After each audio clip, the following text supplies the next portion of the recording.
Back in May 2009, I flew up to Oregon and rented a car to visit a girl that I hadn't seen in about 7 years. I really liked her. Now, during the visit, she had to go to work, and since I grew up in Central Oregon, I decided to just drive around town and visit one of my favorite places, the Goodwill. Now, when I was perusing the electronics section, I came across a game called Indigo Prophecy. It rang a bell because a fan had recommended it to me, which is pretty much grounds for just ignoring it. But then, I noticed the price. $4.99! And this is Oregon, so no sales tax. Therefore, I bought an allegedly great game for under $5. Oh, and about the girl? I got to watch her play Fable on her Xbox. We went to the theaters and watched X-Men Origins Wolverine. Oh, and I'm gonna marry her in October.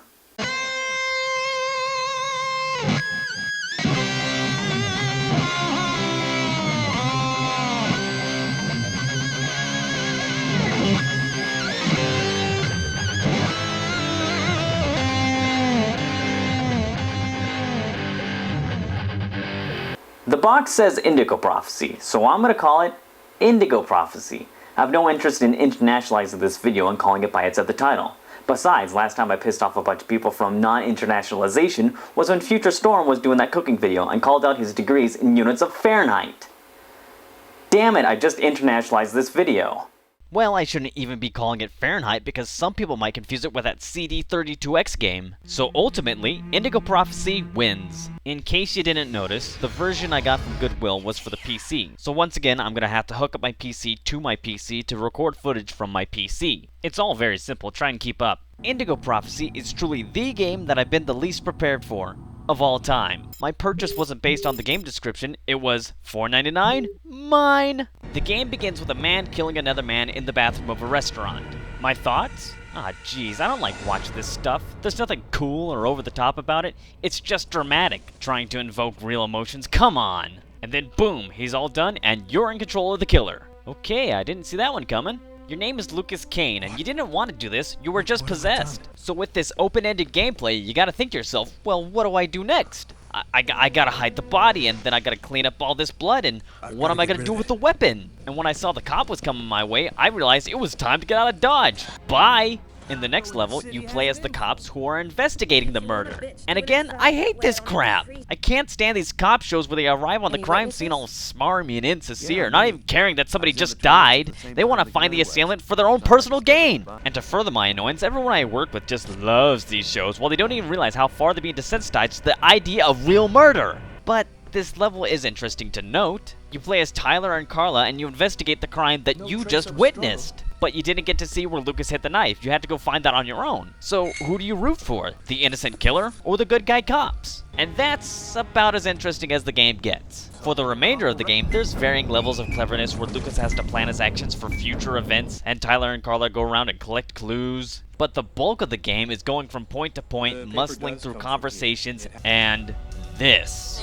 The first time these Simon buttons were thrown up in front of me, I was a bit blindsided. I had a hard time grasping that the only way to solve the big problems in this game is through reactive button pressing. And on the PC, this is no picnic. The left Simon is controlled with the arrow keys. Okay, I'm done and set. The right Simon is controlled with the numpad. Yeah, my hands can't operate that close to each other, so I had to go with the mouse. And the mouse controls are catastrophically broken. With it, I only had about a 75% hit rate. It doesn't sound like bad odds, but why can't it be 100%? And these twitch mechanics are so unforgiving. You make one mistake, you lose a life. I found it quite impossible to hold multiple lives because I kept on draining them and restarting with one life, and just praying that I could get through these Simons so I could get on with the game. But analyzing these problems is like staring at your trees for so long you forget to see the problem forest, and that is, Indigo Prophecy is a big pile of QuickTime. I'm well aware that I haven't hit on the subject of why most people have a problem with Indigo Prophecy, but oh, we're getting there. The moment I stopped having fun was when Lucas was having a psychological breakdown and all the inanimate objects in his apartment started attacking him, and I died because I was unable to dodge menacing beer bottles. Just past the halfway mark is the drop-dead moment of Indigo Prophecy. If you played it, you probably know what I'm talking about. Things just get so weird. The world starts freezing over and Lucas turns into David Hayter. I finally learned the meaning of the Indigo Prophecy and all those who were involved, and it felt like I was witnessing a train wreck. I should have enjoyed this Matrix Revolution style fight, but it's a 5-minute Simon barrage. I should have enjoyed this sexy time, but I couldn't stop thinking that the priest outside can probably hear you guys. And if the world was gonna end, I'd probably be using him to get right with God instead of fornicating in the back of a train car. I love you, Lucas. Oh no, you didn't! You met him like 24 hours ago! Plus, saying love takes all the gratuity out of it. You're like Kratos, hit it and quit it. Recently, I acquired this game for the PlayStation 2 to see if it was gonna treat me any nicer. Wait, that doesn't look like Lucas Kane. Damn it, GameStop. The assignments are controlled with the left and right sticks, and it's much easier to do. But now the problem is they seem to have adjusted for difficulty by fine-tuning the twitch even more, giving you an even smaller window to get it right. So I'm still getting killed by beer bottles. Now this is the part where you expect me to assign a negative quote to the game. Well, not quite. You can't pigeonhole me like that. Indigo Prophecy gets points for just being different. Back then, 2005, which actually wasn't all that long ago, the independent gaming scene wasn't quite in effect, so being different is really honorable. Now this can't be taken too far because Mirror's Edge was different and that's the worst game that I ever put in a video. But I would usually play this game at night after I got tired of video editing, and it really felt like I was in a dream experiencing something significant. Proportionately, adjusting for a game that was only $4.99, Indigo Prophecy is truly great. Now the negative quote. Indigo Prophecy is a game that considers itself to be a movie. As a movie, meh, it's just too weird. As a game, ugh.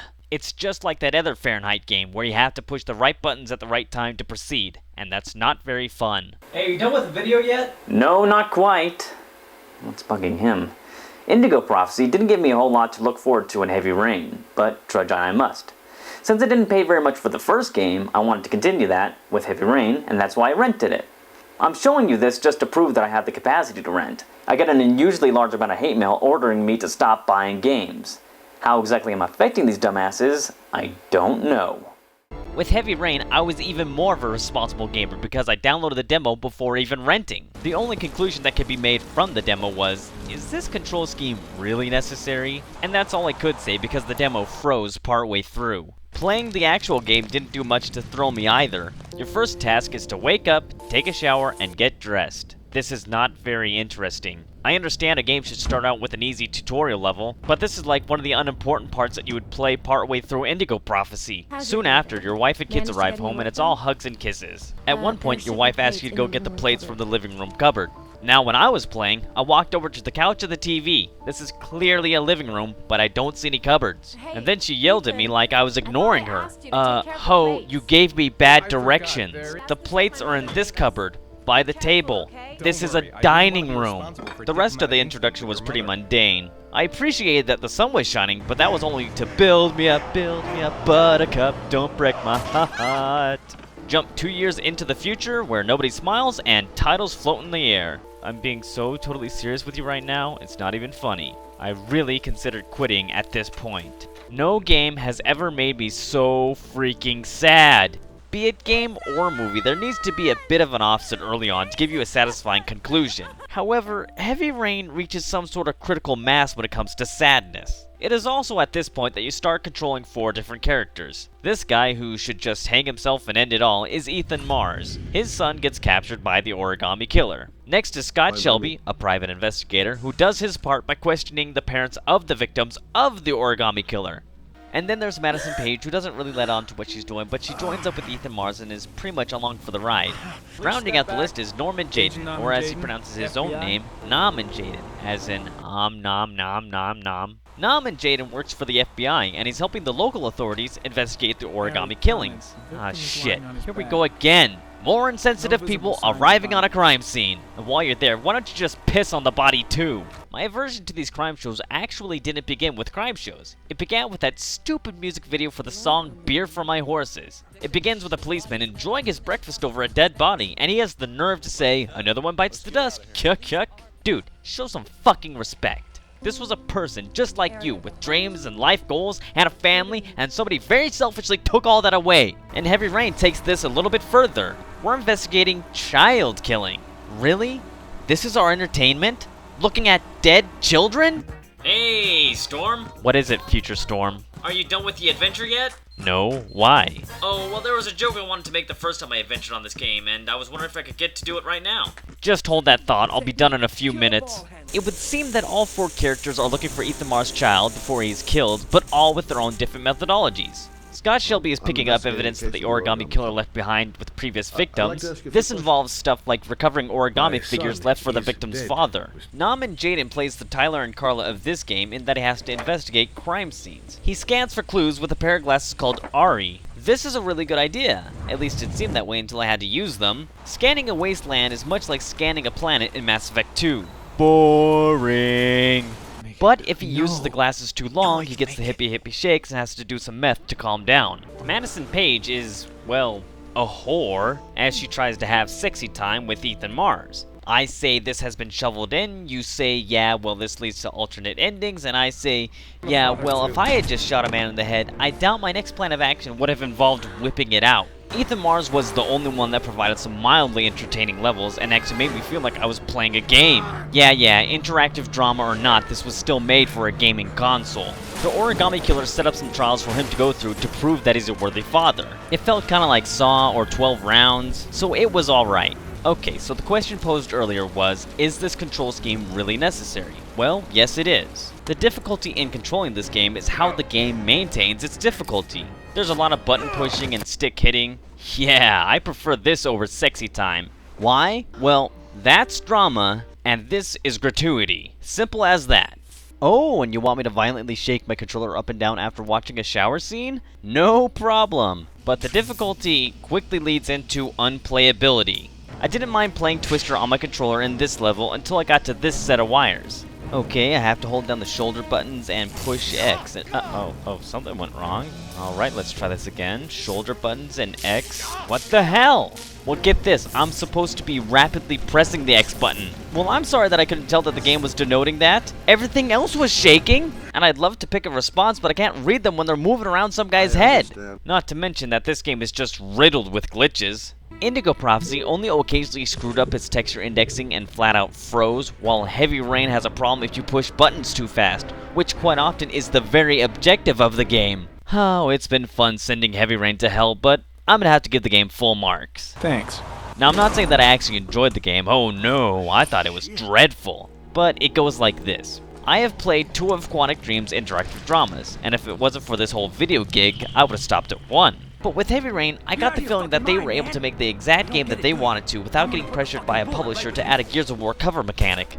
And I really respect that. And if David Cage and the rest of his staff were rolling in money because they weren't expecting the game to sell so well, then who am I to rain on the parade of all the fans? And hopefully you guys won't have to wait another 5 years for them to make their next game. Meanwhile, I'll be far, far away playing an action game where I don't have to study dead children. To summarize all this, I don't like Heavy Rain, but who really cares? Alright, Future Storm, take it away.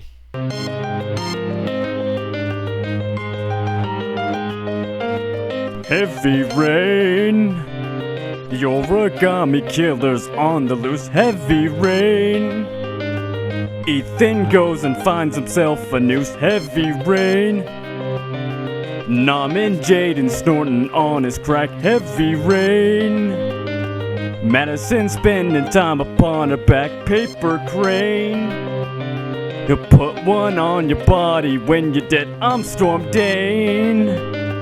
Pull them titties out and take a shower again, that's what I said.